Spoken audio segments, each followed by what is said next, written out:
Hi, for you who doesn't know, I'm not only a designer, I'm also a photographer, and I will just show you here how I've been killing my SEO as a photographer the last year. This site, as you have in front of you now, is my website. It's built in Squarespace.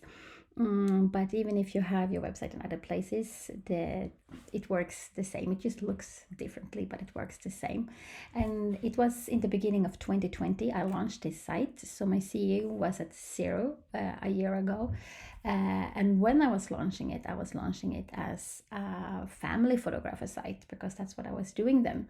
And during last spring, I was changing my business into just go for maternity photographs. So by May 2020, I made 3 big portfolio shoots where I was just showing up the dresses I've been buying, and then I was blogging them. So by May 2020, I started to change my SEO work to go more for maternity photography than for family photography. So it's less than a year, and today I am ranking number 2 in my area at Google. You can type here. Now I'm gonna type in Swedish because all my sites and everything is in Swedish. But this means gravidfotografering i Göteborg means maternity photo shoot in Gothenburg, which is the town I live in. And here you can see, here is my site as number 2, and that has been taking me less than a year to come here.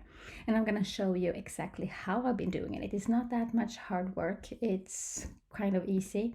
I've been blogging, and I haven't been blogging that much.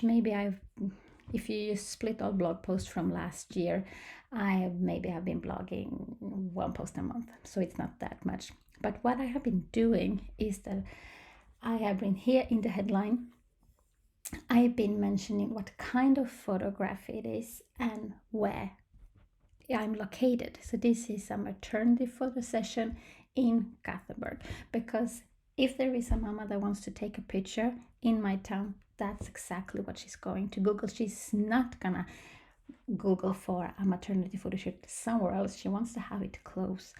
So, and the CEO is working like that they first go for the information that are in the headline, what's called an H1, and then comes H2, which is sub headlines, and then the rest of the text. So having this information in the headline is very valuable, and that speaks to Google and say exactly what this post is all about, which is maternity photography in Gothenburg. The second thing I've been doing is to give all my pictures an alt text. If you don't know what an alt text is, that is kind of giving the picture a headline as well. And I just been doing it the same. It's a maternity photo session in Gothenburg. That's what I've been name giving all my pictures.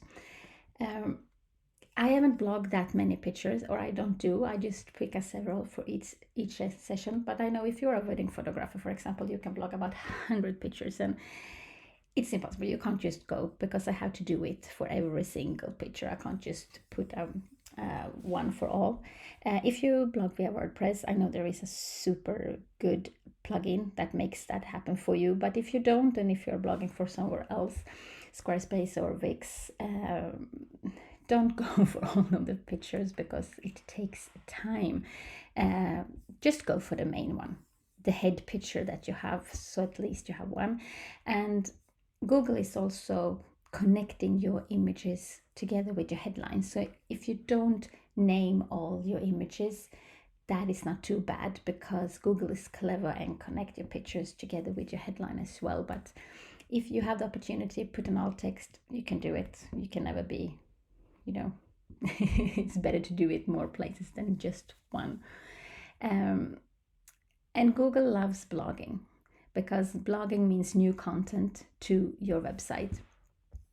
And if you are constantly putting up new blog posts after a session, you constantly also provide new information to your site, which indicates to Google that this is an active site, something is going on, and it also helps you rank higher. But it's not only the blogging part. I have also a sales page where I have headlines that is just saying maternity photography.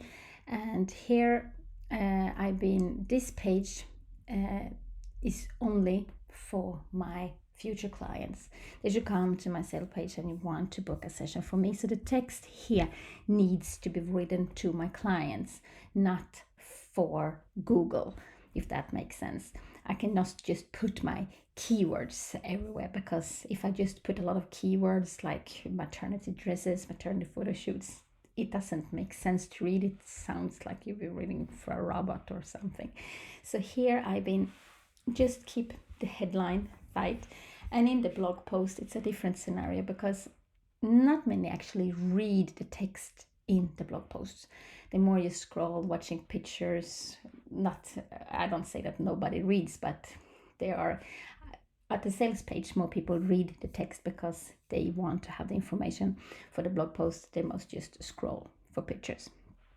So here at the sales page, I also have my keywords, which also helps my SEO, but I put it all for my blog. This page is just here doing whatever it's doing in the background while I boost my SEO via my blog and use so much keywords in my text there as well.